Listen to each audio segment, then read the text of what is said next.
Cela nous fait toujours plaisir de vous retrouver dans cette série d'émissions de sensibilisation que nous vous proposons depuis le début du premier cas du coronavirus dans notre pays.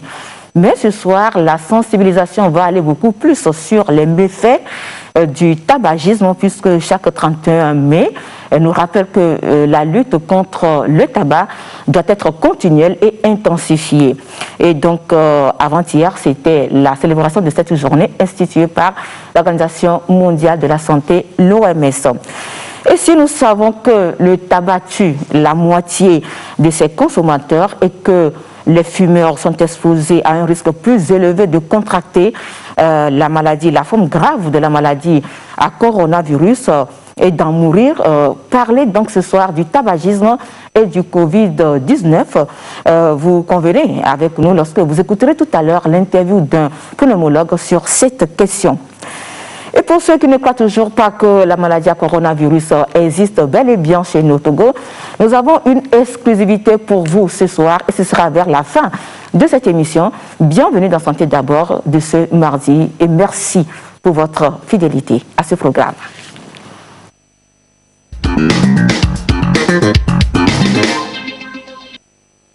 Deux invités pour nous accompagner dans cette émission. Je commence d'abord par la dame. Il s'agit du docteur Lacté Adansou Pnaïpe. Je ne sais pas si je prononce bien, je n'écorche pas, docteur Pnaïpe. Pnaïpe. Oui. Qu'est-ce que ça veut dire? Ils seront fatigués. Ils seront fatigués. Oui. Ils seront fatigués de quoi? C'est le coronavirus qui sera fatigué. Merci beaucoup, donc, docteur Lacté Adansou, elle est médecin généraliste et directrice du district sanitaire numéro 4. Bonsoir, docteur. Bonsoir, madame Carole. Vous allez bien? Très bien, et vous? Je me porte bien, grâce à Dieu. Merci. Donc avec vous, nous allons évoquer surtout la sensibilisation sur le coronavirus, surtout concernant votre zone, okay, et les possibles difficultés que vous rencontrez dans cette activité. D'accord. Ok. D'accord. À tout à l'heure. Le second invité, il s'agit du professeur Koumako Vigno. Professeur Koumako Vigno est agrégé de la pneumonie, ou bien agrégé en neuro, pardon, je rectifie, autant pour moi. Professeur Koumako est agrégé en neurologie. Il est dans cette émission, il est reçu dans cette émission en tant que coordonnateur du programme national anti-tabac. Professeur Koumako, bonsoir. Bonsoir, Carole. Comment allez-vous? Bien, bien. Et vous? Oui, ça va. Ça fait toujours plaisir de vous avoir dans cette émission. Et vous nous direz tout à l'heure où nous en sommes avec la lutte anti-tabac et les méthodes pour les fumeurs qui voudront bien arrêter cette activité. Je crois que vous avez vraiment de bons conseils à leur prodiguer ce soir. Merci, c'est un plaisir partagé et surtout d'être encore devant les Togolais et leur rappeler que le tabac, ce n'est pas de l'eau, et c'est un produit qui est hautement toxique et qui, comme on ne le sait pas souvent, entraîne des drames dans nos familles et souvent le lien n'est pas souvent fait, mais nous sommes ici pour le leur rappeler et attirer leur attention en disant et déjà au premier bâton, vous êtes déjà dedans. C'est ça. Et c'est pas parce que vous fumez une ou deux cigarettes que vous êtes hors du danger, on est toujours dans le danger. Et souvent on dit le tabac tue, mais ça tue prématurément. Nous allons en parler tout à l'heure. Mais je commence avec la première question en m'adressant au docteur Lacté Adansou. Voilà, Lacté, j'y arrive. Docteur Dutonou, vous êtes, je le disais tout à l'heure, vous êtes médecin généraliste, responsable du district sanitaire numéro 4. Oui. Alors, ce district regroupe combien de quartiers? Le district sanitaire numéro 4 regroupe 4 quartiers. Le quartier de Kojo-Jakopé, Nyekonapwe, Hankope et Octaviano Nitimi. Donc ça fait 4 quartiers au total. Ça fait 4 quartiers de regroupement que constitue le district sanitaire numéro 4. Alors, on sait que le Togo compte au total 44 districts sanitaires et sur ces 44, 40 sont touchés. Et Lomé se retrouve avec 5 districts. Si je ne donne pas la vraie information, il faut me rectifier. Donc Lomé se retrouve avec 5 districts. Tous sont aussi touchés par l'épidémie coronavirus. Pour ce qui concerne votre district sanitaire, le numéro 4, alors, combien de cas avez-vous reçu, des cas suspects, confirmés après que vous avez référé au niveau du CHL Lomé Commune, depuis que le coronavirus est arrivé dans notre pays? Comme vous l'avez dit, Lomé Commune comporte 5 districts.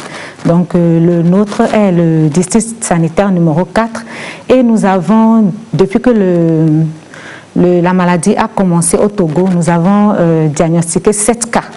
Mais lorsque nous donnons ce chiffre 7, il y a seulement 2 personnes qui résident au niveau du district sanitaire. Donc les 5 autres, vous savez, le patient est libre d'aller consulter là où il veut. Exactement. Donc les 5 autres venaient des autres districts. Notamment 2 venaient du district sanitaire numéro 5. Il y a également 2 qui venaient de Golfe.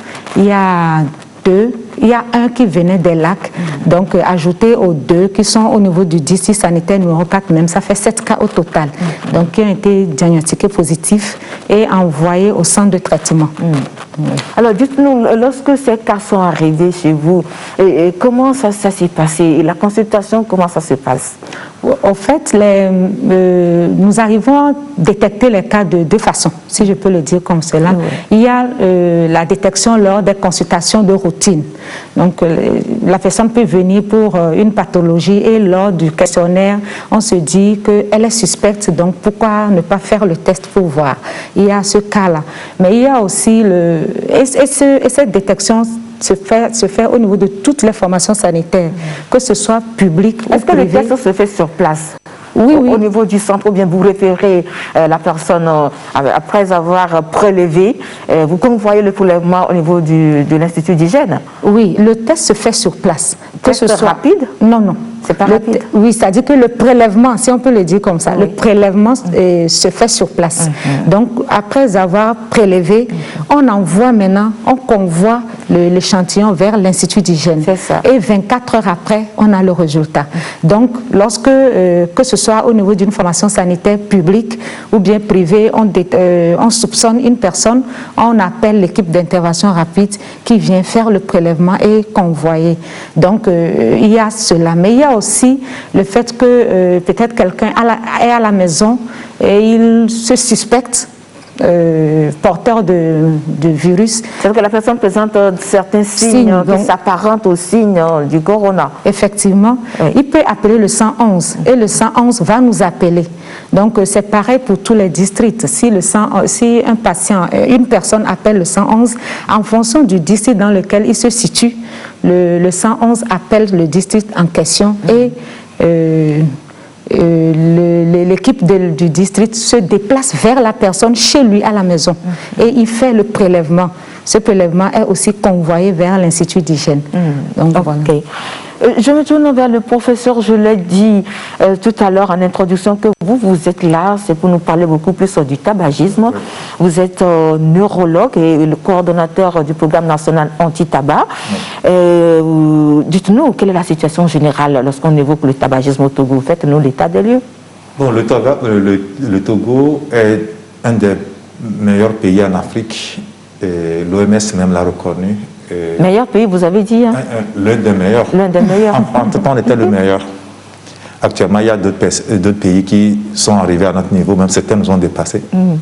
Mais le Togo reste parmi les meilleurs élèves de l'OMS en termes de mise en œuvre de politiques de lutte contre le tabac. Et eu égard à ceci, le Togo a en fait eu le prix de la Journée mondiale de lutte contre le tabac par rapport à ce que le Togo a fait depuis plusieurs années dans la lutte contre le tabac. Et aujourd'hui, c'est vrai que nous n'avons pas encore fait une enquête au niveau des adultes, mais sur les jeunes, on en a fait. Mais je ne peux pas vous donner actuellement les chiffres parce qu'il faudrait un rapport officiel avant qu'on ne commence par donner les chiffres. Mais tout ce que nous avons, la tendance est dans le bon sens et les chiffres continuent de baisser. Et donc, même nous avons vu ça depuis 2 ans au niveau des importations.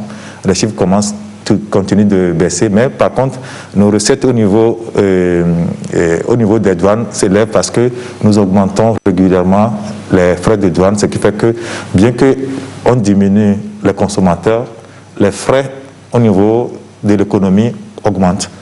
Et donc, nous sommes dans le positif. Vous êtes dans le positif, mais je ne sais pas si vous avez bien répondu à ma question. En demandant l'état des lieux, la situation générale du tabagisme au Togo, c'est pour avoir quelques chiffres. Est-ce que les Togolais sont des fumeurs? 600 000 Togolais sont des fumeurs. Pour parler de la prévalence, même, est-ce que c'est 2%, c'est 10%, c'est 8%? Non, la prévalence, c'est ça que je vous dis, la dernière enquête remonte à 10 ans. Oui. Donc, 10 ans? Oui, et c'est des enquêtes, le tabac, c'est des enquêtes de population. On ne fait pas des enquêtes comme en milieu hospitalier. Non, c'est des enquêtes, il faut évaluer toute la population togolaise. Et la dernière fois où on l'a fait comme ceci, c'était en 2010. Et comme on ne peut pas faire seulement le tabac, il y a plusieurs maladies qu'on regroupe pour pouvoir faire ces enquêtes. On devait faire l'enquête depuis 2015 et nous sommes en train de mobiliser les fonds pour pouvoir faire cette enquête. C'est l'enquête STEPS.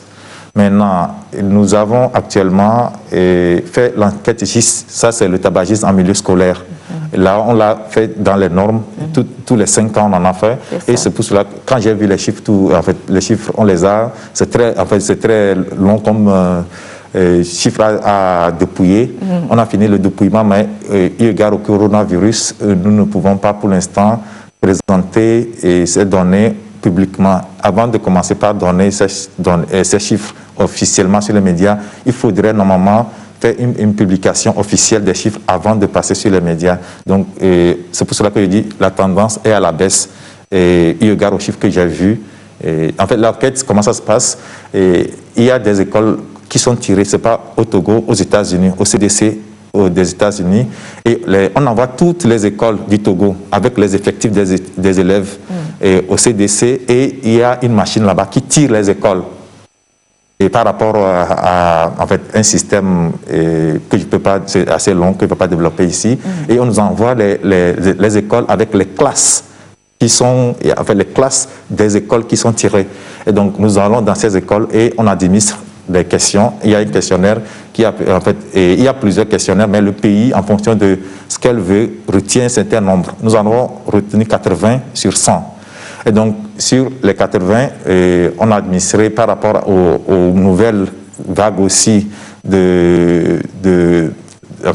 d'usage du tabac qu'on a actuellement reconnu dans le pays. Donc, on a orienté les questions dans ce sens. Et après l'administration des questions, le questionnaire est renvoyé au CDC où on traite tous les dossiers et on nous renvoie les résultats. Donc, les résultats nous ont été envoyés en février.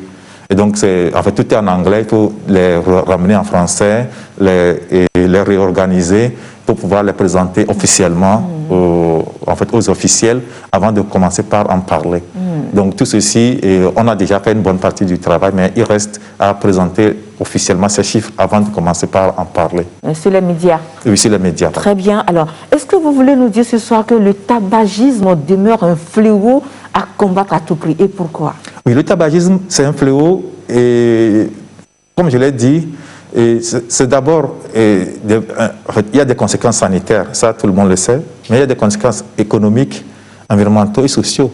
Donc, quand aujourd'hui on nous dit que le tabagisme, certains pensent que c'est rien du tout, même si c'est une seule personne qui fume, c'est déjà dangereux. Parce que cette personne qui fume met en danger beaucoup de monde tout autour de lui. Quand vous fumez, vous laissez 85% de la fumée dehors. C'est seulement 15% que vous prenez et le 85% tue les autres. Aujourd'hui, il est reconnu que 8 millions de personnes meurent chaque année dues au tabac. Et c'est ces 8 millions, il y a 1 200 000 personnes qui meurent sans avoir jamais touché une seule baguette de cigarette, mais parce qu'ils ont vécu dans les environnements immédiats des fumeurs. Et donc, les Anglais disent the second hand tobacco. Donc, c'est-à-dire qu'ils disent en fait, le tabac de deuxième main.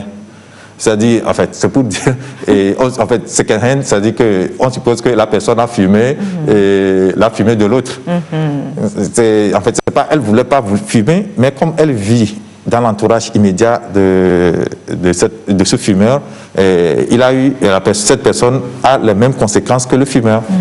Et aujourd'hui, on en dénombre 1 200 000 personnes chaque année. Et si on fait les chiffres, ça dépasse la population togolaise, c'est-à-dire que chaque année dans le monde, en fait, une proportion de toute la population togolaise meurt chaque année liée au tabac. Très bien. Et non seulement ça aussi, et dans le monde, il y a à peu près 1,6 milliard fumeurs. Sur ces 1,6 milliard fumeurs, il y a 1,2 milliard qui se trouvent dans les pays pauvres, comme le Togo. Comme le Togo. Et parce que les pays riches, ils ont rapidement vu la dangerosité du tabagisme. Ils ont mis des lois assez rigides et les industriels ne peuvent plus faire une plus-value dans ces pays. Et donc, les industriels se tournent vers les pays pauvres où, en fait, il n'y a pas beaucoup de lois qui les contraignent à faire des choses. Et comme ils sont puissants au niveau économique, ils peuvent passer par les mailles du filet pour venir faire des choses qui ne sont pas tout à fait bien. Mais avec ce que nous avons mis en place au Togo, on arrive à contrôler beaucoup de choses et c'est pour cela que le Togo arrive à avancer. Et comme ce n'est pas aussi une danse unique, c'est-à-dire que c'est un mouvement d'ensemble qu'on fait. Tous les pays de l'Afrique de l'Ouest sont dans ce même mouvement et lorsque nous avançons, quand un pays est leader aujourd'hui, il tire vers le haut tous les autres pays. Parce que si les autres pays ne suivent pas, ce pays se retrouvera seul et ne pourra plus continuer à agir de façon positive dans la lutte contre le tabac. Et donc au niveau du Togo, vous nous confirmez ce soir que la lutte s'intensifie. La lutte s'intensifie, bien sûr, bien sûr. Vous voyez actuellement, si vous allez dans nos rues, vous ne verrez plus de publicité sur aucune voiture, sur aucune plaque. Et il n'y a plus de publicité comme avant. Avant, vous verrez des voitures qui circulaient avec des produits du tabac, avec Marlboro. tout. En fait, il y a plein de choses qu'ils faisaient. Mais aujourd'hui, c'est plus possible. Et vous avez vu la boîte de tabac, ça a changé. Avant, il n'y avait pas les avertissements pour... Le tabac nuit gravement à la santé. Oui, c'est en fait un des avertissements. Il y en a, en fait, le Togo en a choisi 12. Et par tous les bienniums, c'est-à-dire que tous les 2 ans, il y a 4 qui passent. Donc, ces messages sont en français, en évé et en kabyé. Ok, nous allons évoluer dans cette émission. Vous vous posez certainement la question de savoir pourquoi est-ce que certaines personnes s'adonnent au tabac. Alors, plusieurs avis ont été recueillis sur ce sujet ou bien sur cette question. Nous allons écouter certains de nos concitoyens qui ont bien accepté de répondre à cette question.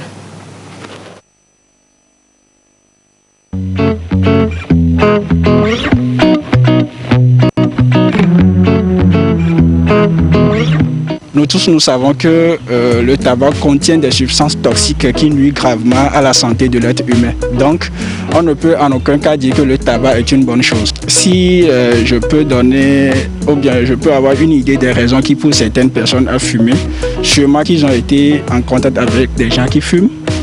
Et bon, et aussi ils voulaient essayer, voir ce que ça donne. Et maintenant, en s'essayant, ils ont pris le goût, l'envie de fumer du tabac. Selon moi, il y a d'autres films.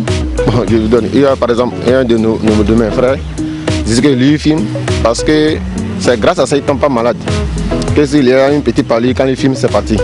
Dès qu'il sent le palis en même temps, et quand il allume la cigarette, c'est déjà fini.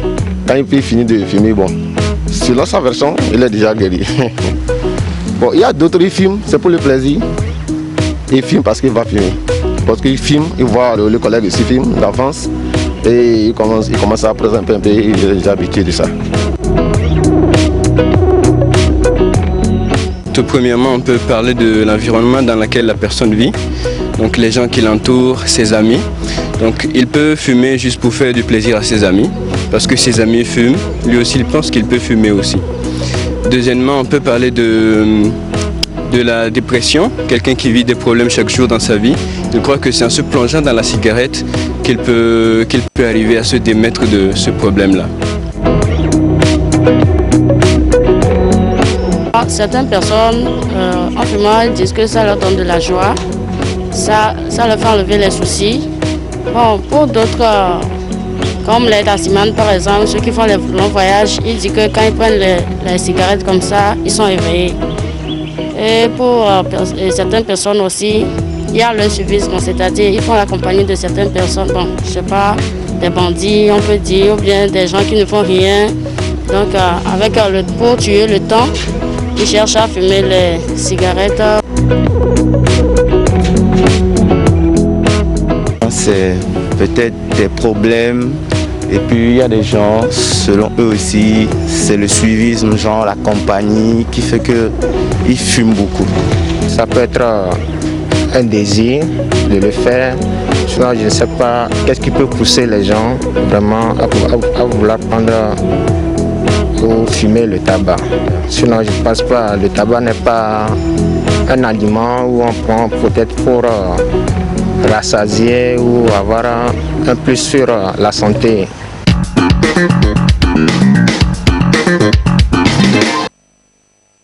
Voilà, professeur Koumako, vous les avez écoutés.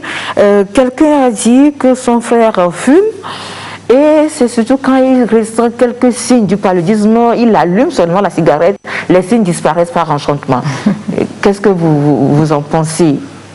Bon, en fait, ici, je ne suis pas là pour donner des jugements de valeur par rapport à l'impression de tel ou tel concitoyen. Mais il faut savoir que le palud n'est pas traité par le tabac. D'un. Deux, et il faut dire que lorsque vous êtes addict au tabac, tous les arguments sont à faire véhiculer pour valider le fait que quelque chose que la population, bien la société voit dans un mauvais sens pour expliquer, en fait, vaut la peine, quoi. Donc aujourd'hui, pour moi, quand les gens disent je fume parce qu'il y a ci ou bien parce qu'il y a cela, et c'est juste des alibis pour pouvoir continuer par fumer. Et l'autre chose, on sait que lorsqu'on est addict et qu'on ne prend pas, ça donne des troubles. Et c'est des troubles bien connus sur le plan médical. Et donc, ces personnes, lorsqu'ils ont ce genre de troubles, au lieu de venir à l'hôpital pour qu'on leur donne la solution, l'autre solution, la plus facile, c'est quoi? C'est de prendre le tabac. Quand ils prennent, tout disparaît. Donc, ça va dans le sens où la personne dit que lorsqu'il ressent des signes de palud, il suffit de prendre du tabac et il s'en trouve délivré. C'est un faux problème, c'est parce que ce patient ou bien cette personne-là présente en fait des signes évidents d'addiction au tabac. Et lorsqu'il ne fume plus de façon régulière, il a des effets liés au manque de ce plaisir qui est déjà l'accoutumance que ça entraîne au niveau du cerveau. Donc cette accoutumance entraîne des méfaits sur l'organisme et pour pouvoir faire partir ce désagrément, il est obligé de prendre de la cigarette. Et il explique ça si bien, mais ce n'est pas du palud. C'est en fait des effets secondaires liés au fait que la personne est addicte au tabac. Si la personne vient à l'hôpital, nous allons lui prodiguer les soins et ces effets vont disparaître lorsque cette personne va arrêter de fumer. Docteur, dites-nous, est-ce que vous avez déjà entendu quelqu'un dire que lorsque j'ai faim et que je ne trouve pas à manger tout de suite, lorsque je trouve une baguette de cigarette, que je meurs, la faim disparaît? Non. Vous n'en avez jamais entendu? Non, pas encore. Alors, professeur, dites-nous, vous êtes neurologue, vous êtes neurologue, ou bien vous voulez répondre à cette question sur la faim? Oui, le problème, il faut savoir que l'addiction, c'est quoi? Et c'est un phénomène simple. Vous savez, depuis toujours, depuis quand on est bébé, nous avons des plaisirs. Souvent, d'abord, le premier plaisir, c'est dans la bouche. Quand on prend le lait de maman, et vous voyez, quand on retire le lait à ce bébé, comme elle crie. C'est la même chose. Le tabac entraîne ça active un certain nombre de circuits de plaisir dans le cerveau de la personne. Justement, c'est la question que je voudrais vous poser en tant que neurologue. Lorsque vous parlez d'addiction, ça veut dire que quelque part, il y a une explication à la dépendance au tabac. Est-ce que le cerveau joue-t-il un rôle dans cette dépendance liée à la nicotine, par exemple? Énormément, puisque tout ce qui est addiction, c'est le cerveau, parce que c'est un plaisir qu'on a à utiliser une substance ou bien à s'adonner à une activité. Aujourd'hui, on sait qu'il y a l'addiction aux jeux vidéo, l'addiction à Internet, etc. Et les personnes éprouvent un certain nombre de plaisirs à faire ces genres de choses. Et on devient accro. Oui, et quand on ne le trouve pas, ce plaisir manque. Le cerveau envoie des messages qui font que la personne se trouve dans un mal-être. Et il est obligé de retourner pour retrouver ce plaisir. Et c'est ce qui se passe chez nos addicts au tabac. Et quand tu es addict, quand tu ne retrouves pas le tabac, eh ben, tu es obligé... C'est comme si tu es malade. Voilà. En fait, c'est pas comme tu es malade. Tu es malade. Tu es malade. C'est pareil pour l'alcool, c'est pareil pour la drogue. Quand tu ne retrouves pas ces produits, tu es malade. Et les gens s'en servent pour pouvoir mettre certaines personnes à faire des choses pas très bien. Parce qu'on sait que lorsque vous ne trouvez pas ce produit, vous êtes malade. Donc, on vous procure le produit contre des choses qui ne sont pas correctes. Et donc, c'est pour cela que l'industrie du crime est dans le tabagisme. Et lutter contre le tabagisme, c'est aussi lutter contre cette industrie du crime. Et on le sait très bien, et les gens l'utilisent aujourd'hui pour faire du n'importe quoi sur des personnes. Ok, merci beaucoup professeur. Vous savez que le thème de l'émission de ce soir, c'est le tabagisme et le Covid-19.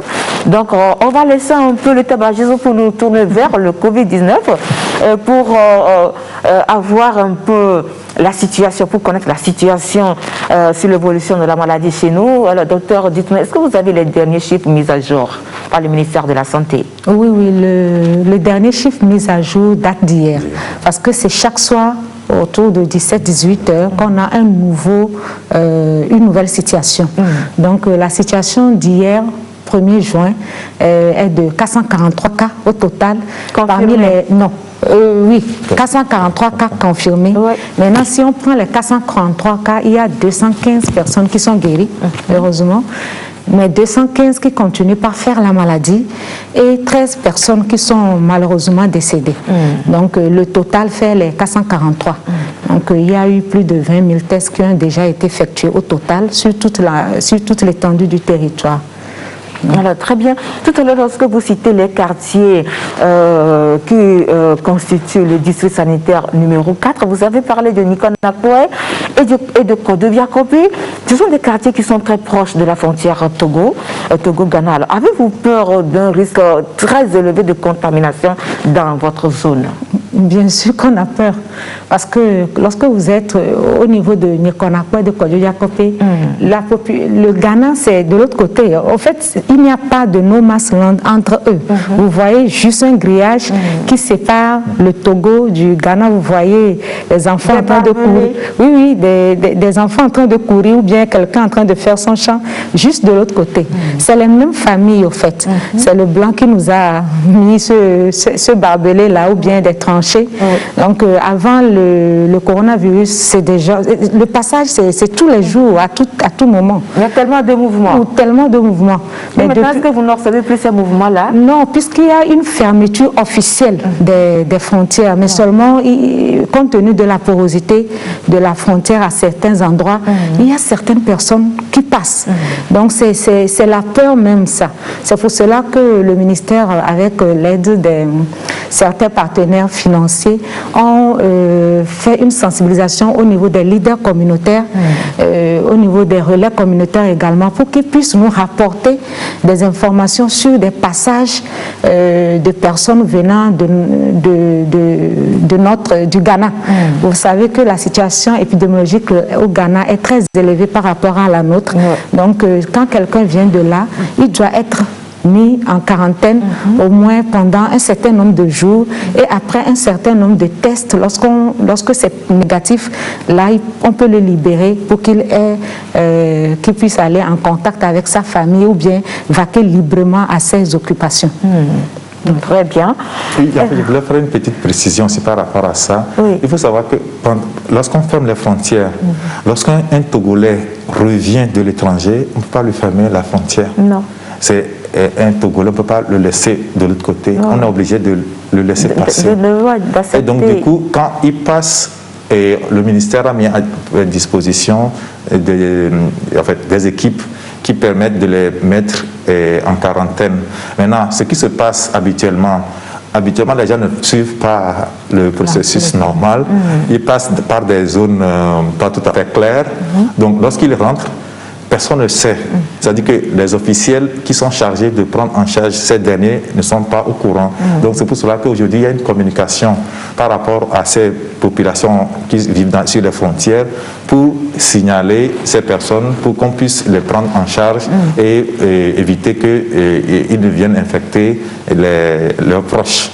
Et éviter que la maladie ne se propage. Et c'est ce qui est fait, c'est qui a rendu plus facile la prise en charge, parce que ceux qui se signalent officiellement sont peu nombreux, parce que les gens pensent qu'on a fermé la frontière, on ne peut plus passer. Or, si un Togolais qui revient du Ghana, on doit toujours l'accueillir à bras ouverts, parce qu'il revient au pays. Même si la frontière est fermée, il doit revenir chez lui. Parce que les Ghanéens, pour l'instant, eux, ils ont déjà déconfiné, ils ont déjà ouvert leurs frontières. Donc, un Togolais qui revient du Ghana est accueilli au Togo. Maintenant, un étranger ne passera pas, parce que nous, on a fermé la frontière pour les étrangers. Mais les Togolais, on doit les laisser passer. C'est bien. Alors, on dit souvent que le tabagisme est l'un des comportements qui constitue le facteur de risque le plus puissant des principales causes de décès dans le monde. Alors, prenons le tabagisme et le nouveau coronavirus, le Covid-19. Quel lien peut-on établir entre le tabac et le Covid-19? Nous avons interrogé le spécialiste de la pneumologie, Dr Abdou Badamassi. Il a essayé de répondre à cette question. Nous l'écoutons.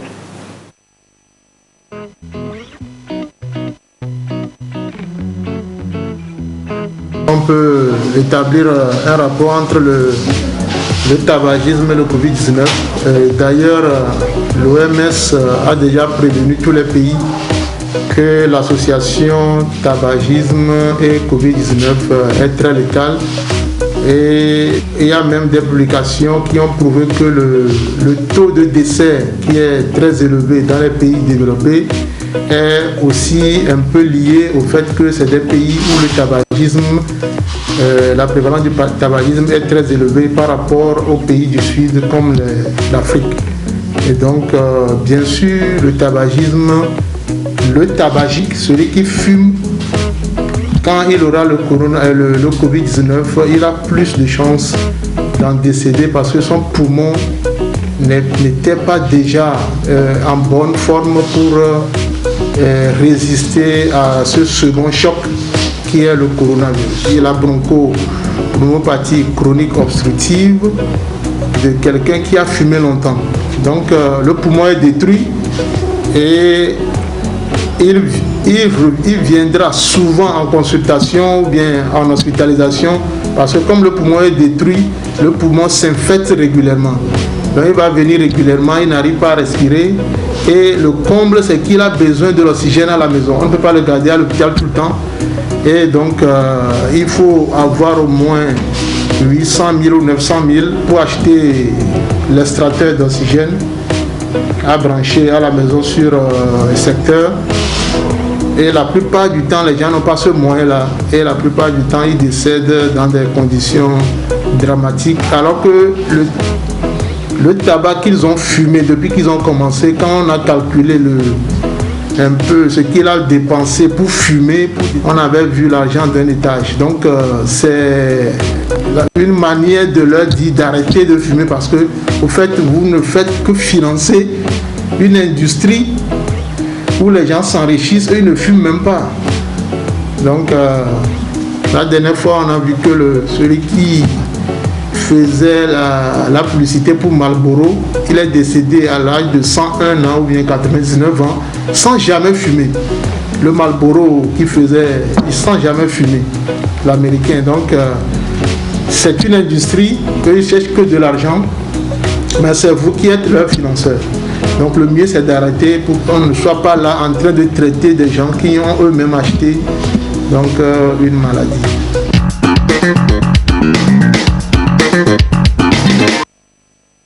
Merci beaucoup, docteur Badamassi.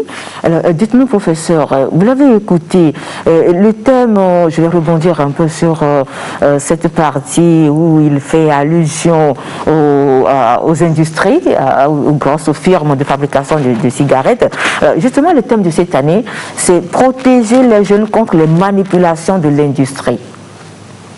En effet. Ça veut dire que les jeunes sont devenus des proies faciles pour ces firmes. En effet, en fait, vous savez, quand vous tuez 8 millions de personnes par an, en fait, c'est 8 millions de ce qui vous finance. Donc, il faut les remplacer. C'est tout simple. Et le tabac tue chaque année 8 millions. Donc, ces 8 millions, c'est des fumeurs. Donc, c'est des gens qui viennent acheter du tabac. Donc, c'est tout simple. Pour pouvoir les remplacer, il faut se tourner vers des personnes plus jeunes. Parce que les personnes âgées, ils savent que bientôt, ils vont aussi partir et ils n'auront plus de recettes. Et pour le faire, ils ont beaucoup de moyens. Le premier moyen, étant donné qu'aujourd'hui, beaucoup de pays ont interdit la publicité comme chez nous, et comment on fait? C'est par les films. Quand vous voyez un film, en fait, les gens s'identifient aux grands acteurs. Et quand l'acteur commence par filmer, le jeune qui s'identifie à cette personne, parce qu'il veut avoir une personnalité qui ressemble à cet acteur, qu'est-ce qu'il va faire? Il va se mettre aussi à fumer. Et c'est pour cela qu'aujourd'hui, l'OMS est en train de mettre en place, ou bien en fait, l'OMS associé à la Convention cadre, en fait, le secrétaire de la Convention cadre de l'OMS, la Convention, c'est un certain nombre de pays qui ont ratifié cette Convention de lutter contre le tabac. Et il y a un secrétariat qui travaille de façon permanente pour pouvoir aider les pays à réduire la consommation du tabac au sein de la population. Et donc, chaque année, ils sont en train de mettre des experts pour pouvoir voir qu'est-ce qu'il faut faire pour pouvoir réduire cette publicité déguisée. Et vous verrez même maintenant, même dans les dessins animés, pour un oui ou un non, on filme du tabac. Les dessins animés sont adressés à qui? Aux enfants. Ouais. Et donc, quand les enfants qui voient des personnalités de ces dessins animés qui filment, pour ces enfants, c'est quelque chose de normal. Et déjà, comment ils commencent par filmer? Si la régie peut nous balancer les images des enfants, voilà justement, des enfants comme ça, à peine 12 ans, 13 ans, même, en fait, d'après nos enquêtes, c'est 7 ans. 7 ans? Au Togo, oui, 7 ans. Mais regardez... C'est 7 ans. Alors, professeur, est-ce que toutes les formes du tabagisme sont nocives? Toutes. Il n'y a pas de forme non nocive. Si nous prenons par exemple la cigarette électronique. Toutes les formes. La cigarette électronique donne des cancers comme... en fait, c'est encore plus dangereux que les autres. Puisque vous avez vu, les États-Unis l'ont interdit. Parce que les dégâts que la cigarette électronique a déjà causés dans la population ont fait que les États-Unis étaient obligés de l'interdire. Donc, ce n'est pas des bonbons.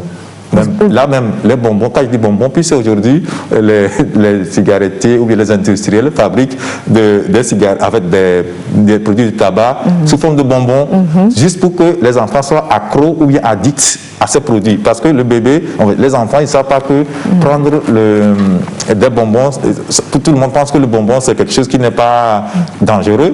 Et donc, l'enfant qui voit un bonbon, il va tomber là-dessi, alors que c'est de la nicotine qu'il y a dedans. Il prend une fois, 2 fois, pour un cerveau en croissance, il est rapidement addict. Et donc, s'il ne trouve pas le tabac, il ne sera pas à l'aise. Comme l'a dit l'autre, il ressent des signes du palud quand il n'en prend pas. Donc l'enfant aussi va ressentir des malaises. Et quand il va sentir que lorsqu'il sent l'odeur du tabac et autres, il se sent mieux, qu'est-ce qu'il va faire? Il va voler de l'argent pour aller acheter ce produit. C'est ça. C'est vrai qu'il est interdit de vendre du tabac aux enfants, mais bon, les gens, les vendeurs véreux continuent d'en vendre. Donc du coup, on se trouve devant des enfants qui sont au CP, qui commencent par fumer. Les enquêtes nous l'ont montré que les plus jeunes au Togo fument à partir de 7 ans. Et qu'est-ce qui se passe aussi? Comment ça se passe? Les parents envoient l'enfant aller m'acheter de la cigarette. Quand l'enfant vient, on dit va l'allumer. Or, pour allumer une cigarette, il faut tirer. Pour que le feu puisse être entretenu, l'enfant est obligé de tirer, d'aspirer. Et quand l'enfant aspire, la bouffée rentre dans ses poumons et du jour au lendemain, il devient accro. Et quand il devient accro, il ne trouve pas du tabac, il est obligé de voler de l'argent pour l'acheter. Et c'est comme ça que les parents rendent leurs enfants tabagiques sans le savoir. C'est ça. Et comme on l'a dit tout à l'heure, les publicités, on les a interdit, mais les publicités se font de façon maintenant déguisée. Très bien. Par l'intermédiaire des films, par l'intermédiaire des dessins animés, et où on fait passer des signale aux enfants et ces enfants, ne sachant pas que des publicités, tombent dans ces pièges. Docteur Lacté Adansou, alors vous venez de nous dire qu'au total, 7 cas ont été testés positifs chez vous, des cas que vous avez référés après au niveau du CHR et le commune. Alors dites-nous, lorsque ces personnes-là arrivent dans votre centre, quel accueil vous leur réservez? Bon, vous savez... Quand on sait que le coronavirus, c'est une maladie qui fait peur, est-ce que le personnel de santé accueille ces personnes-là comme il se doit ou bien à cause de la peur, ils sont stigmatisés? Bon, à l'entrée, on ne peut pas, en même temps, en voyant une personne, savoir s'il est Covid-19 positif ou pas. Donc, déjà, l'accueil à l'entrée est le même pour tout le monde. Mais à l'entrée, il y a un système de triage, de tri de patients. Donc, on met certains, ceux qui font la fièvre de côté et les autres de l'autre côté. Peut-être que ce système de tri peut porter à confusion. Sinon, normalement, on ne peut pas, en regardant une personne, déjà savoir s'il est positif, il sera positif ou pas. Donc, une fois dans la salle de consultation, c'est pendant la consultation avec le questionnaire, l'interrogatoire que le médecin ou bien l'assistant va poser, qu'il va suspecter. Jusque-là, vous n'êtes pas encore patient Covid-19. Donc, lorsqu'il suspecte que vous pourriez peut-être porter ce virus, on vous isole dans une salle. Donc, en attendant qu'on vous prélève là-bas. Non, peut-être que cela aussi peut porter à confusion, se dire pourquoi on m'isole. Donc, mais c'est les normes, c'est ce qui a été établi. Il faut qu'on puisse vous isoler dans une salle et qu'on vous fasse le prélèvement, qu'on vous garde jusqu'à ce que le résultat revienne. Si vous êtes négatif, on vous libère, mais on reprend le prélèvement le 4e jour. Ou soit si vous devez être hospitalisé, vous êtes hospitalisé jusqu'au 4e jour où on reprend. Donc, bon, l'accueil est le même, mais lorsqu'on voit que vous êtes suspect, là, on doit vous isoler dans une salle. C'est vrai que les débuts n'étaient pas faciles. Lorsque le personnel sent que c'est un patient, il peut tiquer. Bon, maintenant, il y a eu des briefings qui ont été faits, il y a des équipements de protection individuelle qui sont mis en place et le personnel, ça a changé par rapport au début. Donc il n'y a pas, l'accueil est le même pour tout le monde. L'accueil est le même pour tout le monde. Peut-être que c'est moi qui ai mal posé la question. En fait, je voulais dire ceci, sinon vous avez bien expliqué, hein, j'ai compris. Mais on a reçu un patient, on a interviewé, on a recueilli le témoignage des patients qui sont guéris. Alors, il y a une jeune fille qui nous a fait un témoignage vraiment qui est très poignant. Qu'est-ce qu'elle a dit? Lorsqu'elle est arrivée au CMS, dans le centre de santé, au niveau du centre de santé, par rapport aux signes qu'elle présentait, du coup, le personnel de santé s'est écarté d'elle. Et on l'a mis en quarantaine comme si elle était une pestiférée. Et ça l'a vraiment frustrée et elle a eu des larmes aux yeux. C'est pour ça que je voudrais parler de l'accueil. Tout de suite, c'est vrai que vous et moi, en nous voyant sur ce plateau, on ne saura pas que nous abritons le virus. Parce que nous ne développons pas des signes. Mais après quelques signes qui s'apparentent, la fièvre, elle est là, elle est élevée, la personne a commencé par tousser. Mais du coup, vous qui êtes du corps soignant, vous reculez. Oui, ce que vous dites, c'était le début, parce que ça s'est passé même à l'hôpital de Bec, où le papa avait l'enfant, et une fois qu'on a suspecté, tout le monde s'est éparpillé, on a laissé la personne pendant des heures. C'était le début, où tout le monde avait peur, les gens n'avaient pas d'équipement nécessaire, d'équipement de protection individuelle nécessaire. Donc, c'était, une fois que tu vois la personne, tu t'écartes toi-même. Mais maintenant, après ces épisodes-là, il y a eu des sensibilisations, des briefings, des ateliers qui ont regroupé le personnel soignant pour pouvoir les briefer et pour pouvoir, et aussi le CNGR, le comité de coordination qui donne des équipements maintenant de protection, du moins au niveau du district sanitaire numéro 4, nous avons des équipements chaque semaine. Donc les gens sont protégés et se sentent un peu en sécurité. Donc lorsqu'ils reçoivent la personne, ils posent les questions et s'ils sentent que la personne est peut-être probablement porteur du virus, ils appellent pour qu'on puisse venir le tester parce qu'il doit savoir s'il est positif, parce que dans le cas où ce patient est positif, lui-même il devient contact. Donc c'est beaucoup plus intéressant même de bien poser les questions, de faire en sorte qu'on puisse tester cette personne plutôt que de la fuir. C'est vrai. Professeur, c'est vrai, lorsqu'une personne arrive dans un hôpital, quelle que soit la maladie pour laquelle elle vient consulter, vous avez l'obligation, le devoir de mettre en confiance votre patient par des gestes, je ne sais pas, un peu d'amour, d'affection et tout, mais ça manque terriblement dans nos hôpitaux. En fait, avant même que Covid n'arrive, l'accueil dans nos hôpitaux, ça laisse à désirer. Est-ce que j'ai menti? En fait, vous savez, tout ceci dépend aussi de ce que la personne a vécu. Et vous savez, lorsque vous êtes d'un côté ou de l'autre, la perception que vous avez de la chose n'est pas identique. Il y a des définitions de cas. Et cette définition nous permet de savoir cette personne peut être atteinte, cette personne atteinte, etc., etc. Donc, lorsque la personne vient, on commence par poser des questions et on voit qu'elle rentre dans un canevas. Si vous êtes personnel soignant et que vous n'êtes pas protégé, c'est une faute professionnelle que de continuer par rester devant cette personne-là. Vous êtes obligé, normalement, d'aller porter maintenant, ou bien de vous faire remplacer par le personnel qualifié pour faire la suite du travail. Et des fois, le temps que la personne qui avait commencé le travail aille porter son équipement de protection individuelle ou que la personne qualifiée pour venir faire la suite du travail, il y a un petit délai qui se passe et les gens ont l'impression comme quoi les gens se sont écartés d'elle. Et en fait, ce n'est pas qu'ils se sont écartés d'elle, c'est parce que le personnel ne doit pas être personnel contact. Parce que s'il y a de plus en plus de personnel contact, on aura un manque de personnel pour soigner les autres. Donc, quand la personne vient et qu'on pense que la personne peut être cas probable, on commence. En fait, si vous n'êtes pas protégé, il faudrait que vous mettiez la distanciation sociale. Il faut savoir qu'au début, la distance et tout ça, là, ce n'était pas tout à fait bien précisé. Donc, les gens pouvaient s'exposer. Donc, maintenant, quand tout a été précisé, maintenant, c'est mieux maintenant.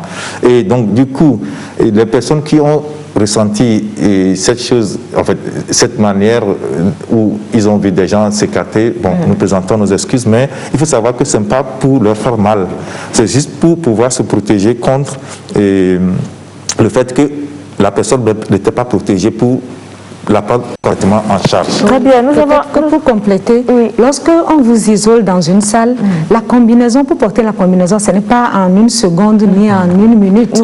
Donc ça, le port de combinaison, l'épi complet, pour pouvoir venir vous faire le test, prend du temps. Donc le fait de vous laisser dans une salle seule, vous vous sentez écarté, stigmatisé, mais c'est bon. Ce n'est pas le cas.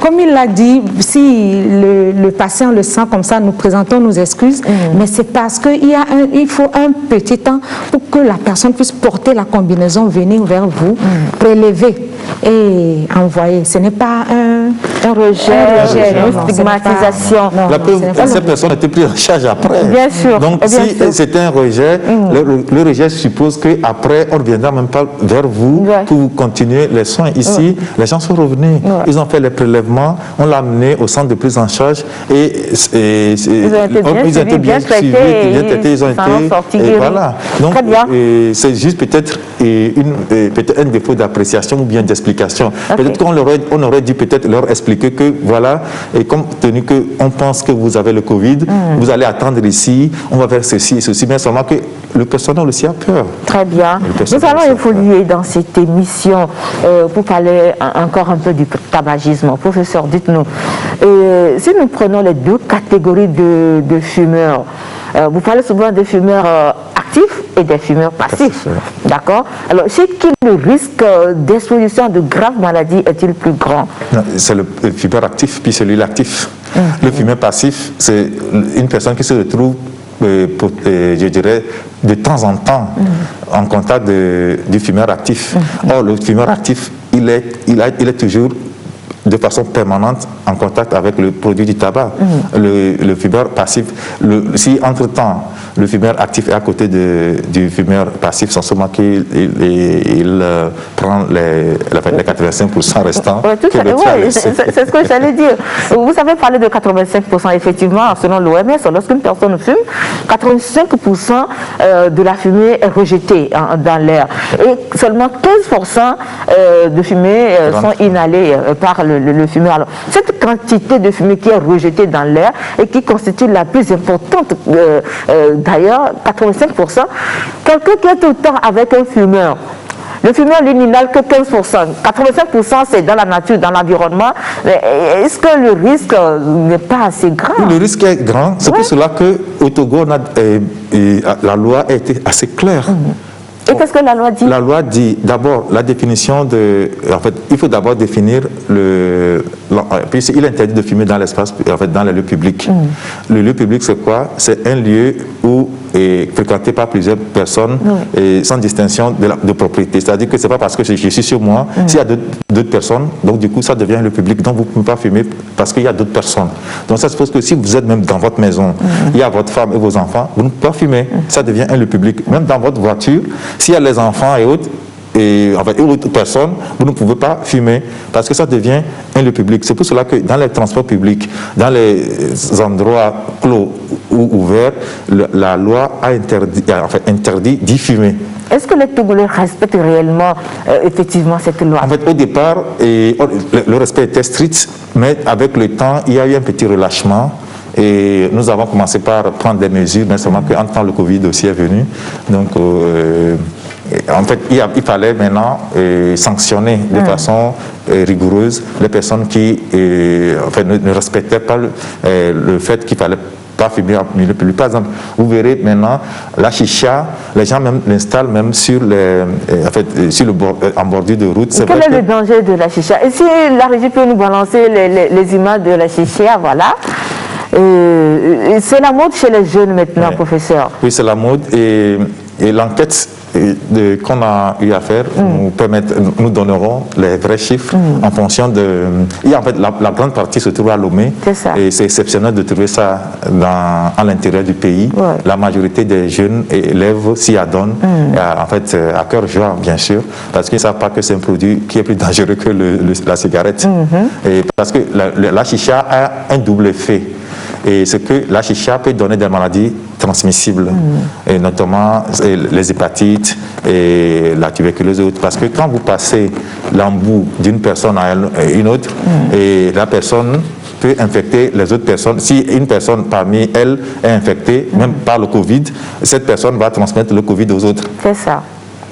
Et heureusement que par ce temps de Covid, on voit de moins en moins la chicha. Parce que dans certains pays comme l'Afrique du Sud, on interdit le tabac actuellement en temps de Covid. Parce qu'on s'est rendu compte que le tabac est un véhicule de la pandémie et surtout la chicha. Et donc actuellement, la chicha, en fait, normalement, on ne veut plus l'utiliser parce que ça peut être vecteur de la Covid. Donc, ça c'est au niveau infectieux. Maintenant, au niveau des maladies chroniques, c'est-à-dire cancer, AVC et autres, en fait, maladies cardiovasculaires, aujourd'hui, la première cause de décès au monde est liée aux maladies cardiovasculaires. Et le tabagisme est le plus puissant facteur de risque de tout ceci. Voilà. Et donc, lorsqu'on ne protège pas nos populations contre le tabac, c'est que demain, qu'est-ce qu'on va voir? Et on aura beaucoup d'AVC, beaucoup d'insuffisance rénale, beaucoup d'HTA dans la population, en fait, d'hypertension artérielle dans la population, et ce qui va fragiliser cette population et en même temps va fragiliser notre développement parce que souvent c'est la population active. Nos études nous ont si bien montré que c'est la population économiquement active qui est touchée. Et lorsque cette population économiquement active est touchée, la conséquence c'est que nous allons reculer dans notre développement économique. Et vous voyez, ce qui est encore plus mal dans l'histoire, aujourd'hui, les fumeurs de chicha, ils ont quel âge? Ils ont 11 ans, ils ont 12 ans. Ils sont en train d'aller à l'école. Lorsqu'ils vont finir leur scolarité, ils vont être prêts pour travailler, pour faire avancer le pays. C'est en ce moment que ils vont commencer par développer les maladies. Et qu'est-ce qu'on a? Les parents, le pays a investi en eux, mais en retour, qu'est-ce qu'il y a? On ne peut plus faire retour sur investissement parce que ces patients, ces personnes sont devenues malades. Oui, c'est vrai. Et qu'est-ce qu'il faut faire encore? Il faut envoyer nos économies qu'on fait, les cotisations qu'on fait au niveau de l'INAM pour aller les traiter. Aujourd'hui, pour traiter un cancer, c'est-à-dire que le premier cancer le plus commun lié au tabac, c'est le cancer de poumon. En fait, on appelle ça, puisqu'il y en a plusieurs, il y a le cancer à petites cellules. Donc, c'est 19 000 € par jour. Donc, vous imaginez si on doit dépenser 19 000 €, et là aussi, c'est pas au Togo. Il faut faire voyager la personne. Il faut l'accompagner par une personne. Il faut nourrir cette personne. Il faut traiter le malade.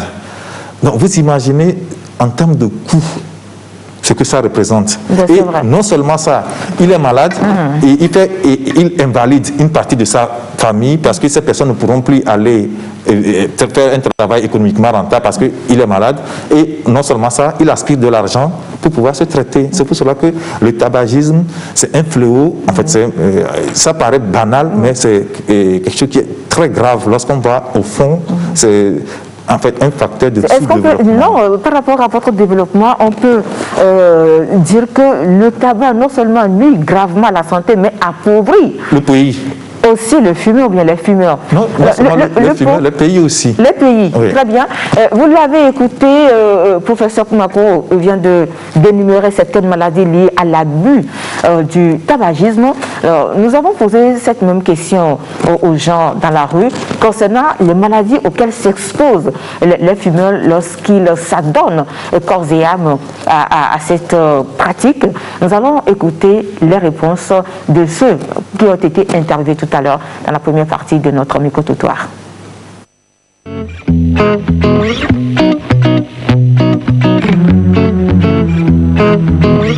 Je ne peux pas conseiller quelqu'un de fumer parce que ce n'est pas une bonne chose. Et je donne souvent l'exemple à certaines personnes. Quand on se retrouve dans les cuisines par exemple, nous voyons que les fumées qui se dégagent, nous voyons comment les fumées transforment les tôles. Donc je leur dis, bon, souvent quand ils prennent les cigarettes, la fumée qu'ils essaient de rejeter, ce n'est pas tout ce qu'ils ont avalé qu'ils rejettent. Il y a une partie qui pénètre l'organisme. Et c'est ça qui détruit les poumons et le cœur. Et ça donne un mauvais fonctionnement au corps. Donc, concernant ça, ils vont toujours attraper certaines maladies. Par exemple, ils peuvent attraper le cancer du cœur, bon, selon moi. Et il y aura la destruction des poumons et des veines. Et je leur dis souvent que ça ne va plus permettre au cœur de bien fonctionner. Le sang ne va plus pouvoir circuler comme il le faut et les veines seront déchirées.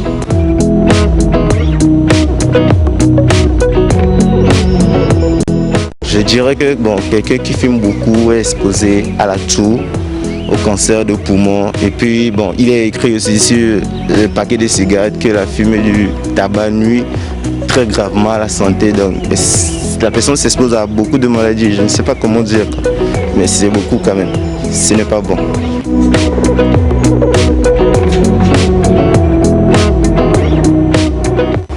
Ouais, fumer n'est pas bon parce que là, en fumant déjà, on se détruit les poumons. Et cela aussi peut nous engendrer aussi des maladies, une faiblesse de l'immunité. Voilà. En ce sens, il peut venir certaines maladies comme l'AVC qu'on peut faire aussi facilement.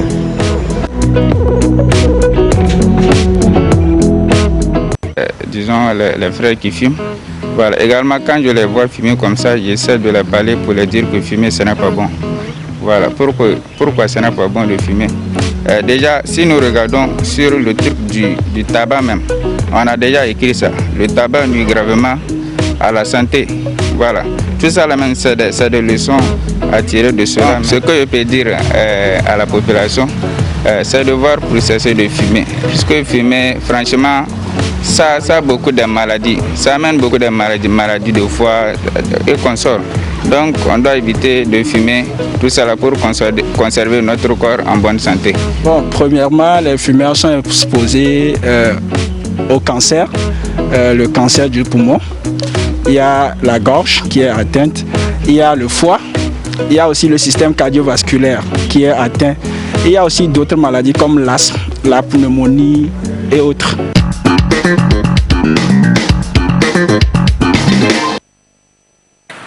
Voilà, docteur Lactea Danso, vous les avez écoutés, vous êtes médecin généraliste. Une réaction par rapport à tout ce que les gens ont dit dans ce sujet? Oui, ils ont parfaitement raison.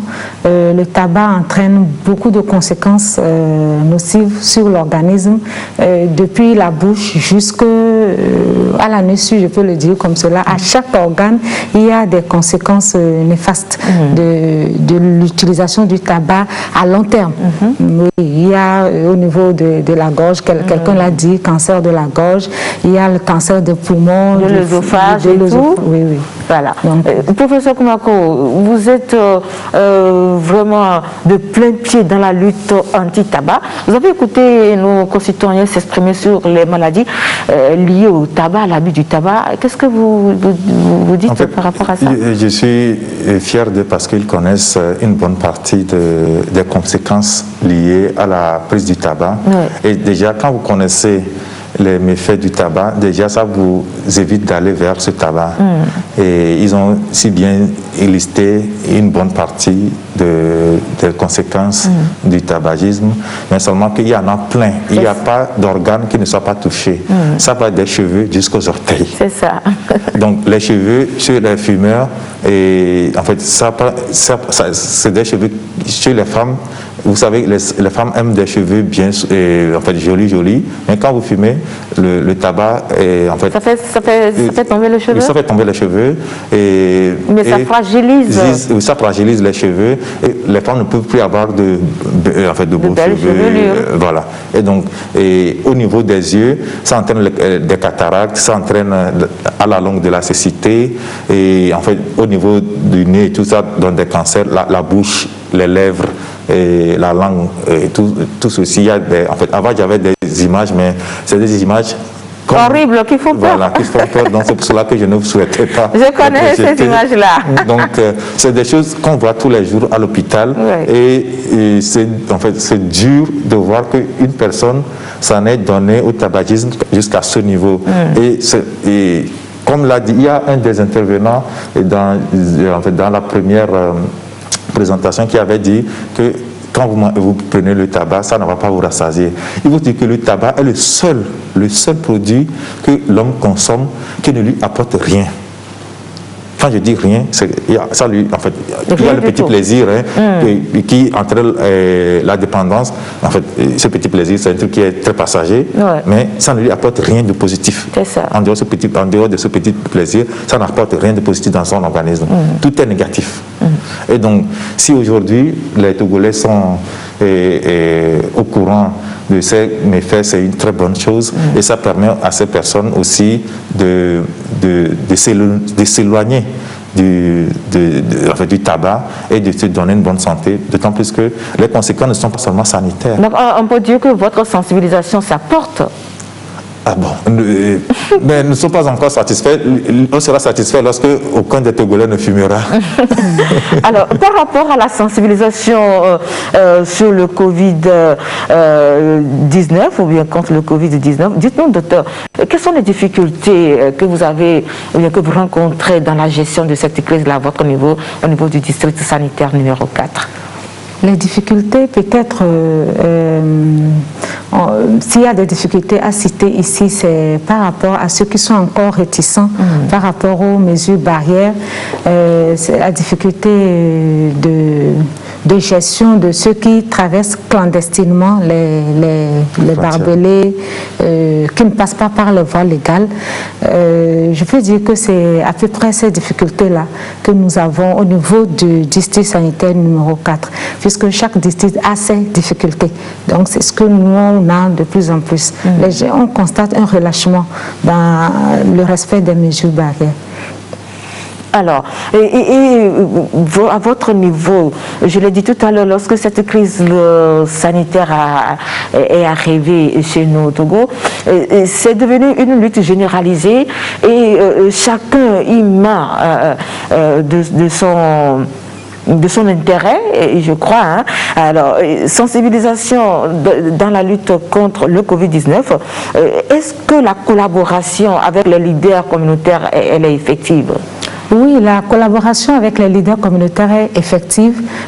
Comme je l'avais dit tantôt, ils ont été briefés, ils ont été sensibilisés et actuellement, ils travaillent en collaboration avec les relais communautaires qui, 2 fois par semaine, sortent avec les mégaphones pour pouvoir rappeler à la population les mesures barrières.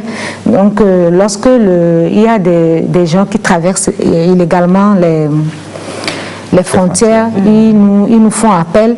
Lorsqu'il y a quelqu'un qui a des signes dans la communauté, ils nous font appel. Ils connaissent le numéro puisque chaque district a un numéro. C'est vrai, ce n'est pas un centre d'appel, ce n'est pas un numéro vert, mais il y a un numéro disponible 24 heures sur 24 qu'ils peuvent appeler pour pouvoir nous inviter vers une maison où il y a des suspects. Donc nous sommes tout le temps en collaboration avec eux. Avec les leaders communautaires, les leaders religieux du district. Très bien. Professeur Koumako, la création de zones 100% non-fumeurs est une des recommandations contenues dans la convention cadre de l'OMS sur la lutte anti-tabac. Alors, combien de zones ou bien d'espaces avez-vous créé ici à Lomé? En fait, les espaces, idéalement, nous aurions souhaité que tout le pays soit un espace non-fumeur. Maintenant, la loi a décrété des zones dans lesquelles on ne peut plus fumer. Il y a les écoles, les hôpitaux et les endroits où on apprend, c'est-à-dire que les endroits d'apprentissage, c'est-à-dire pas les écoles, mais par exemple s'il y a une menuiserie où il y a des apprentis, une coiffure où il y a des apprentis, etc. Et les gares routières, etc. C'est des zones théoriquement où on ne devrait pas fumer. Maintenant, on a fait des sensibilisations dans toutes ces zones et actuellement les grands, en fait, les établissements... Et au niveau des plages? Pour les plages, théoriquement, c'est également des zones non fumeurs. Parce qu'on a dit, pour pouvoir fumer, il faut être dans la rue ou bien vous allez quelque part où on a déjà conçu un espace qui est dédié à fumer. Mais seulement que dans la loi togolaise, il y a eu des exceptions à cette en fait, zone où on ne devait pas fumer. Notamment, il y a eu dans les hôtels où la loi avait permis qu'il y ait jusqu'à 20% de lits qui puissent être réservés à des personnes qui sont des fumeurs. Mais seulement que lorsque les personnes qui doivent aller entretenir ces chambres, elles ne sont pas protégées. Et donc du coup, quand l'OMS est venu évaluer notre loi, l'OMS avait ressorti ces zones pour qu'on les réajuste. Actuellement, on a modifié et c'est dans le circuit. Et d'ici là, on doit réajuster ceci pour que nous ayons des zones à 100% non-fumeurs. Non-fumeurs, très bien. Alors, les conséquences du tabagisme sur la santé de ceux qui s'adonnent à cette pratique, mais de ceux qui fument, sont souvent désastreuses. Alors, nous allons retrouver Dr Abdou Badamassi qui revient un peu sur ces conséquences et profite pour insister sur quelques conseils. Nous l'écoutons tout de suite.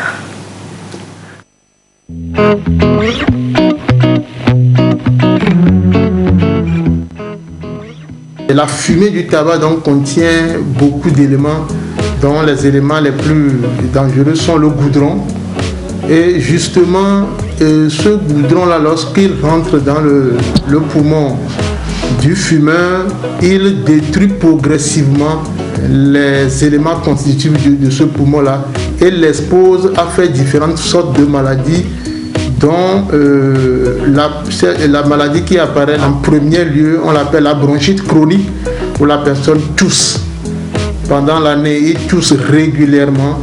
Après, il va développer ce que nous appelons la bronchopneumopathie chronique obstructive, qui est une maladie qui explique le fait que le poumon du fumeur n'est plus un poumon normal. C'est un poumon qui ne peut plus bien respirer et qui fait qu'à la fin, la personne aura du mal à respirer. Donc c'est une manière de l'expliquer. Il peut après développer ce que nous appelons le cancer bronchopulmonaire qui, la plupart du temps, malgré tous les traitements aujourd'hui, est très létal. À l'endroit des fumeurs, même dans le cadre où il n'y aurait pas le coronavirus, notre conseil tout le temps, c'est d'essayer d'arrêter le tabac. Et on sait que le tabac est difficile à arrêter, puisque le tabac contient la nicotine. En fait, le tabac ne tient pas la nicotine. C'est la nicotine qui est la molécule qui tient le cerveau, qui fait que vous ne pouvez plus arrêter de fumer. Donc la nicotine vous tient et les autres éléments constitutifs du tabac, eux, ils vous créent les dégâts. Donc c'est pour ça que pour arrêter de fumer, on peut donner juste la nicotine aux fumeurs en diminuant la dose qu'on donne progressivement, mais sans l'exposer aux autres produits que contiennent le tabac. Donc on leur conseille d'arrêter de fumer, mais pour arrêter de fumer, comme c'est pas facile, on leur demande de passer voir un spécialiste, un agent de santé qui s'est formé au sevrage tabagique pour l'aider à arrêter de fumer. Donc c'est tout ce que nous pouvons leur dire, puisque actuellement, avec le coronavirus, on ne sait même pas quand est-ce qu'on va s'en sortir et on ne sait pas comment est-ce que ce coronavirus va évoluer en Afrique. Et on sait que le coronavirus, il tue d'abord les gens qui ont des problèmes cardiaques, les gens qui ont fumé, qui fument, et les gens qui ont déjà le corps affaibli par une autre maladie. Donc le mieux, c'est d'arrêter maintenant, avant que le coronavirus, on ne sait jamais ce que ça va devenir, surtout dans notre pays où nous n'avons pas toutes les dispositions pour lorsque ça va flamber. Donc le mieux, c'est de prévenir et de rester dans une disposition où quand le coronavirus va passer, on ne soit pas parmi ceux qu'il va emporter.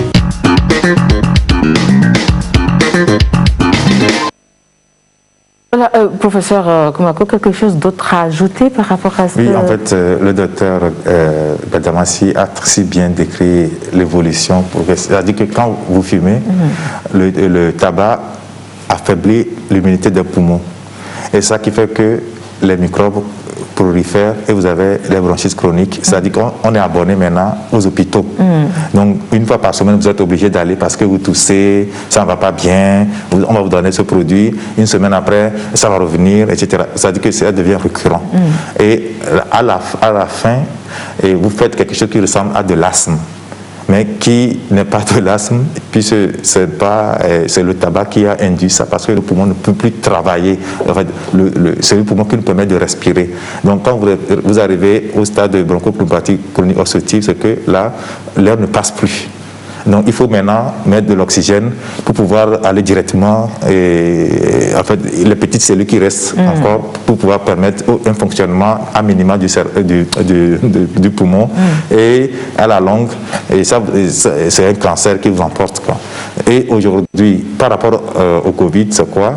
Et quand le poumon est affaibli, quand le Covid rentre, mais le Covid cherche quelque part où il n'y a pas d'éléments qui puissent empêcher son épanouissement. Donc le poumon du fumeur est l'endroit idéal où le SARS-CoV-2 va proliférer et rapidement entraîner une complication grave. Et c'est pour cela que les pays, et certains pays qui ne veulent pas avoir des gens qui aient des complications très graves, ont interdit pour l'instant qu'on ne vende plus du tabac dans leur pays pendant l'épidémie. Quand ça va passer, peut-être on va reprendre, mais pour protéger la population, on interdit. Et seulement que dans ce cas, quand vous interdisez, il faut maintenant prendre en charge ceux qui sont déjà addicts. Parce que s'ils sont en manque, ils vont développer des malaises, etc. etc. Et donc, il faudra aussi activer d'emblée des centres de prise en charge pour que tout ce monde revienne à la bonne santé. Et il a si très bien dit en disant que l'évolution, c'est infection chronique, BPCO, cancer.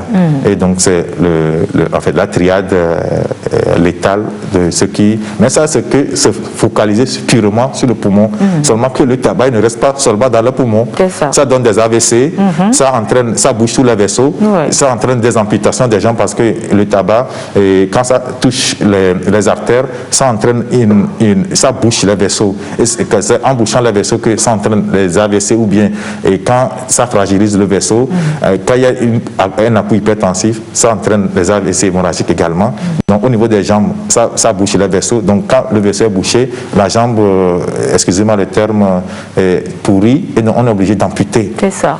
Et tout ça là, bon, il n'a pas dit parce que c'est un pneumo, il s'est focalisé sur son appareil, mais il faut dire que ce n'est pas seulement au niveau des poumons. Au niveau des poumons, ça entraîne des cancers de gorge, je crois qu'il a dit, etc.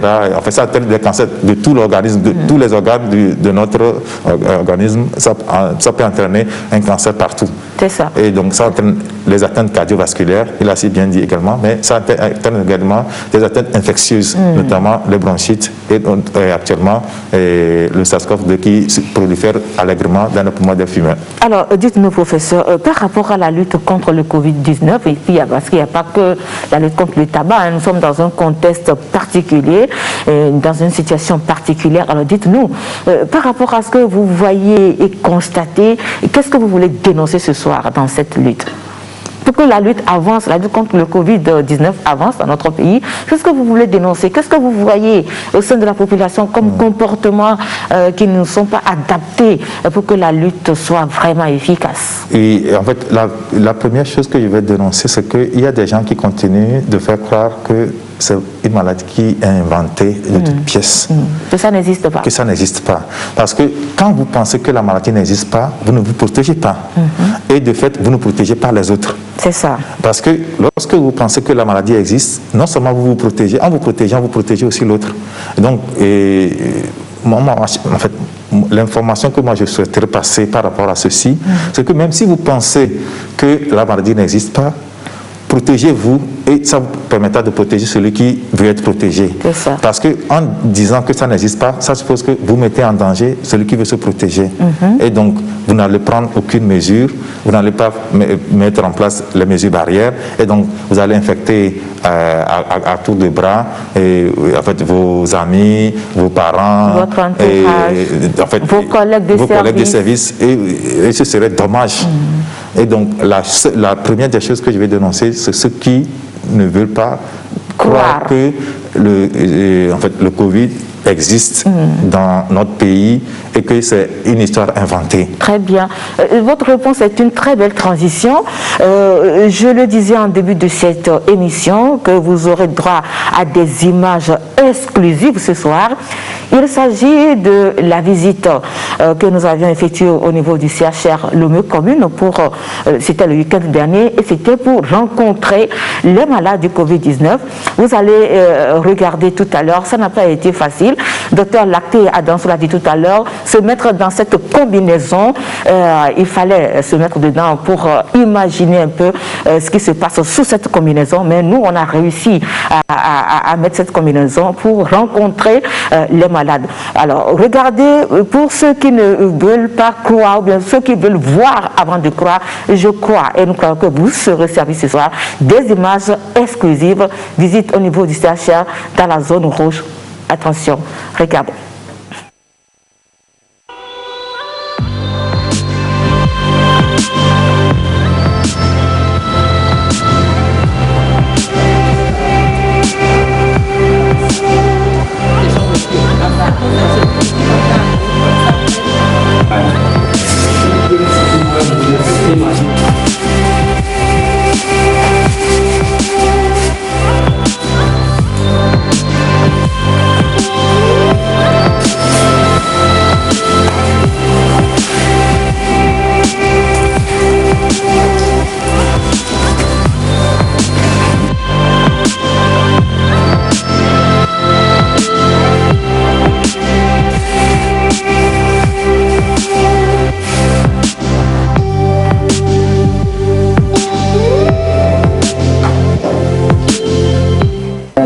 Des journalistes et nous sommes au fond, tout comme les médecins. Et puisque c'est nous qui portons l'information à l'endroit, bien vers la population, il faudrait qu'on voit ce qui se passe. essayer d'interviewer le corps soignant et même s'approcher des patients pour recueillir quelques témoignages par rapport au traitement d'initiation de notre métier. Donc c'est ça le risque de notre métier, mais il faut le faire, mais il faut avoir beaucoup de courage pour pouvoir le faire. Et donc moi je n'ai pas peur. Si tout le monde se dit j'ai peur, qui va aller informer alors? Donc nous y allons. Ensuite ici on va à l'arrière, à la réanimation là où sont des malades du Covid-19.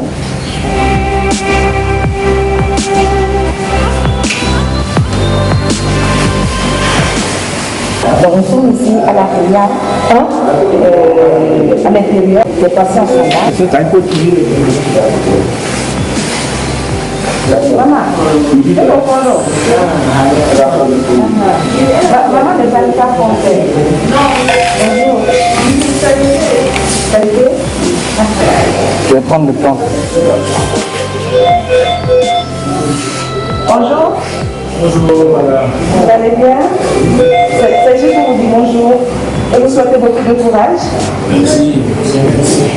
Ça va finir bientôt, ok? On est bien, déjà. D'accord. Tout est bien. D'accord, merci beaucoup. Tout va bien. Du courage. Frère, il veut faire monter. On va te faire la famille.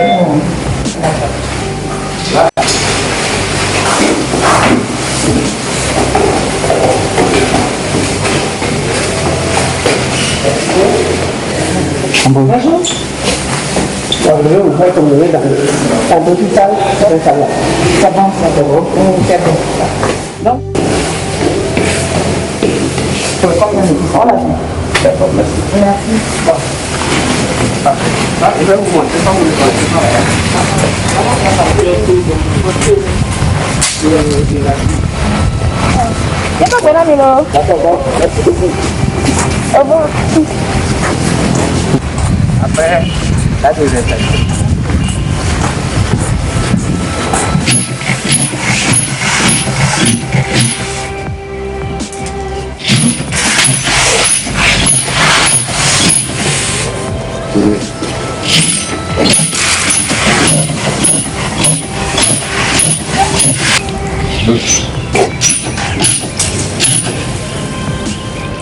Tenez.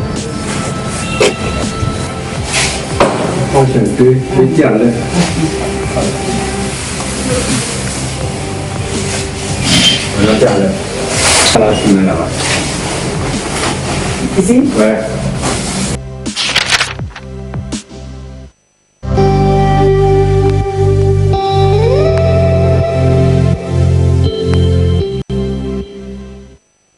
Voilà, ce sont des images qui se passent de tout commentaire, mais je vais quand même donner la parole à mes deux invités afin qu'ils puissent réagir par rapport à ces images. Docteur Laté Adansou, qu'est-ce que vous inspire ces images-là?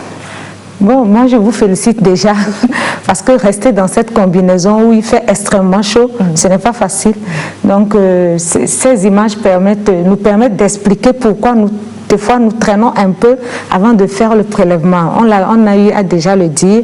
Donc ça nous ralentit un peu. Mais sans cet équipement, nous ne pouvons pas aller vers le patient pour le prélever parce que nous nous exposons et ce n'est pas responsable de notre part puisque nous sommes amenés à aller aussi vers d'autres personnes qui sont peut-être négatives, mais nous allons leur amener la maladie si on n'est pas protégé. Donc, et ces images permettent aussi de confirmer l'existence de la maladie pour ceux qui ne croient toujours pas. Donc la maladie existe bel et bien, protégeons-nous. Professeur Koumako, la maladie existe bel et bien. Est-ce qu'on a besoin de montrer les malades du Covid avant de croire que cette maladie existe réellement? Je pense que ça contribue quand même à, d'abord, ceux qui y croient déjà, à renforcer leur croyance. Mais ici, c'est un fait, ce n'est pas une croyance. Une croyance, c'est lorsque la chose, on ne peut pas voir ça. Je pense que si quelqu'un pense que ça n'existe pas, il faut l'inviter juste à faire un petit tour au CHR et il va aller voir les malades. Mais ce qui me gêne, c'est que les gens ne veulent pas y aller. Mais derrière, ils disent non, la maladie n'existe pas. Et et quand ils disent que ça n'existe pas, ils ne se protègent pas et mettent en danger la vie de tout le monde. C'est ça qui est un peu gênant dans l'histoire, parce que quand on n'y croit pas, ou bien quand on ne veut pas entendre ce que les autorités disent, c'est à ce à quoi ça entraîne. Vous ne vous protégez pas et vous ne protégez pas les autres. Mais bon, je pense que ces images aussi vont contribuer à leur faire comprendre que le Covid est une réalité et qu'il y a des gens qui ont cette maladie dans notre pays et qui sont actuellement soignés et au CHR. Et maintenant, on peut leur demander s'ils veulent, s'ils ne croient pas toujours, d'y aller et on va leur montrer les malades. Mais seulement qu'il faut porter des combinaisons. On ne peut pas porter des combinaisons à tous les visiteurs parce que ce n'est pas des télés qui sont là-bas qui vont venir voir. Maintenant, s'ils veulent toujours voir, on peut peut-être faire ça autrement, voir comment on peut leur faire croire effectivement que la maladie existe et quand ils seront convaincus, en ce moment, quand tu es convaincu, tu peux convaincre les autres aussi et ça permettra de se protéger, de protéger les autres. Et quand vous voyez, c'est des combinaisons. Ici, on vous a mis la combinaison la plus light possible, ou bien puis le personnel, il doit porter également un tablier en plastique. C'est ça. Et quand vous n'êtes pas dans un environnement où il y a un climatiseur, c'est vrai qu'il fait chaud. Là, voilà. Donc, vous voyez qu'on ne peut pas porter cette combinaison et attendre les malades pour pouvoir les consulter. Donc, on est obligé de les enlever lorsque vous êtes dans un des cas définis. Donc, en ce moment, on est obligé d'aller porter cette combinaison pour venir maintenant faire la suite de la consultation pour éviter que, comme l'a si bien dit le docteur Laté, de prendre la maladie et de la distribuer à d'autres personnes. Donc, du coup, il faudrait que peut-être ceux qui n'ont pas acquis, peut-être on n'a pas expliqué et qui ont cru qu'ils ont été abandonnés ou bien les gens les ont extratisés. Bon, je pense que c'est ce que vous avez porté ici. Il y a une raison pour cela. Il y a une raison. Et pour porter la combinaison, ça prend un temps. Voilà. Et la combinaison, il y a des étapes. Et il y a des gens qui sont là pour vérifier que vous avez suivi ces étapes-là. Et tous les jours, il n'y a pas d'habitude. On ne peut pas dire que maintenant vous connaissez les étapes. Non. Vous pouvez porter ça 1000 fois. À chaque fois, on doit vous répéter les étapes.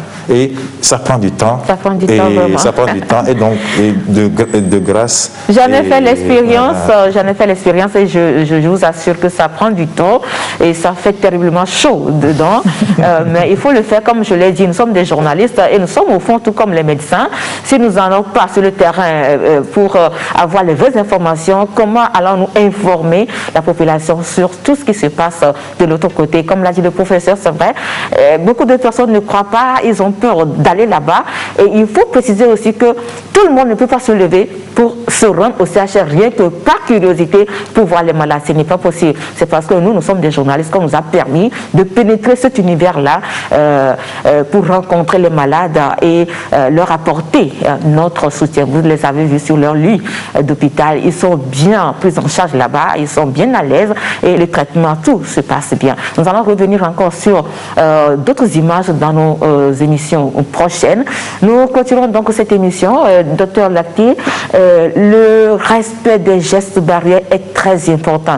Vous voulez bien nous les rappeler ce soir? Oui, le respect des gestes barrières, tant qu'on n'aura pas un vaccin ni un traitement spécifique, nous sommes obligés de vivre avec cette maladie. Et nous devons vivre avec cette maladie sans en mourir. Et pour ne pas mourir de cette maladie, nous sommes obligés de suivre les mesures barrières que le ministère a mis en place. Et ce n'est pas seulement par rapport au Togo, c'est pour le monde entier. Donc on peut commencer par les mains. Il faut laver les mains souvent, le plus souvent possible, avec de l'eau et du savon. C'est ça. Si les mains sont propres, on peut utiliser du gel hydroalcoolique. Sinon, même si elles sont propres, on peut toujours utiliser l'eau et le savon. Donc, il faut éviter de se serrer les mains. Notre façon de se saluer avant, il faut abandonner. Et nous saluer à distance, pourquoi pas. Donc, lorsque nous quittons les mains, nous allons au niveau du coude. Lorsque nous avons envie de tousser, d'éternuer, il faut qu'on le fasse dans le pli du coude. Donc si nous ne voulons pas le faire, si on a un mouchoir à usage unique, nous l'utilisons pour nous moucher, pour éternuer, mais après l'avoir utilisé, nous devons immédiatement jeter ce mouchoir et encore se laver les mains.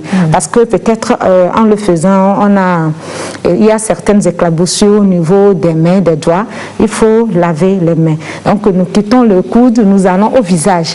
Il faut essayer de ne pas se toucher le visage et faire un effort pour ne pas porter la main vers le visage, parce qu'on ne sait pas en tant quel objet, quelle surface, sur quelle surface nous avons mis les mains.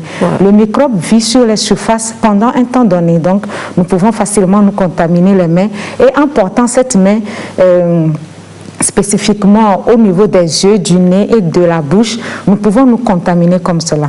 Donc en dehors de cela, si nous n'avons pas quelque chose d'important à faire dehors, restons chez nous. Évitons d'aller dans un regroupement pour s'amuser. Cette pandémie, ça sera pour un temps. Donc, faisons-nous violence, restons à la maison quand nous n'avons pas quelque chose d'important à faire dehors. Donc, lorsque nous voulons aussi parler avec quelqu'un, nous n'avons pas le masque, essayons de respecter une certaine distance. Mais il y a des endroits où nous ne pouvons pas respecter cette distance-là. C'est en allant au supermarché, en allant à un endroit où nous sommes obligés d'être un peu en contact avec notre interlocuteur. Là, nous avons l'obligation de porter ces masques-là pour essayer de stopper. Par exemple, je suis en train de parler pour bloquer les gouttelettes salivaires qui sortent ou bien respiratoires, pour pouvoir les bloquer, pour que ça ne contamine pas l'autre. Donc, je peux dire que voilà, en quelque sorte, certaines mesures barrières. Mais l'essentiel, vous avez même dit l'essentiel. Oui, en fonction de là où nous sommes, nous adaptons. Donc, les mesures barrières, mais il faut les respecter. Et c'est ces mesures barrières qui nous permettront de ne pas nous contaminer. Et ces mesures barrières nous permettront également de protéger l'autre. Si je ne crois pas à la maladie, au moins si je ne crois pas à la maladie, au moins je dois respecter ces mesures pour protéger l'autre qui croit, comme l'a dit le professeur. Merci beaucoup, docteur Lacté Adansou. Professeur, quel est votre message ce soir? Mon message s'adresse d'abord à ceux qui n'ont jamais touché le tabac, et surtout par ce temps où sévit le SARS-CoV-2, de leur dire que le tabac fragilise les poumons et permet à la maladie de proliférer et peut mettre votre vie en danger. Donc ne pas s'approcher des fumeurs ou bien ne pas faire l'expérience du tabac actuellement. Parce que actuellement, il y a les enfants qui sont à la maison, ils vont plus à l'école, comme ils ne font rien, ils peuvent avoir envie d'aller toucher ce genre de choses. Donc, de grâce, n'y goûtons pas, parce que quand vous y goûtez, vous prenez, vous allez prendre goût à la chose. C'est ça. Et donc, pour ceux qui sont déjà dedans, nous leur prions de faire un effort sur eux-mêmes pour se protéger avec les gestes barrières que le docteur Lacté vient de développer et en fait que le ministère a mis en place et que le docteur Lacté vient de rappeler, et nous permettre de nous protéger et de protéger nos concitoyens. Merci. Je vous remercie. Merci beaucoup, professeur. Voilà, mesdames et messieurs, c'est la fin de cette émission. Tout le plaisir a été pour nous de vous l'avoir présenté. Nous espérons vous avoir apporté encore ce soir de nouvelles informations ou du moins le rappel de certaines informations clés, notamment le respect des gestes barrières. Nous remercions l'équipe technique. On se donne rendez-vous demain à la même heure et sur la même chaîne pour l'émission Amina. Au revoir et à très bientôt. Chers invités, merci pour votre disponibilité. Merci.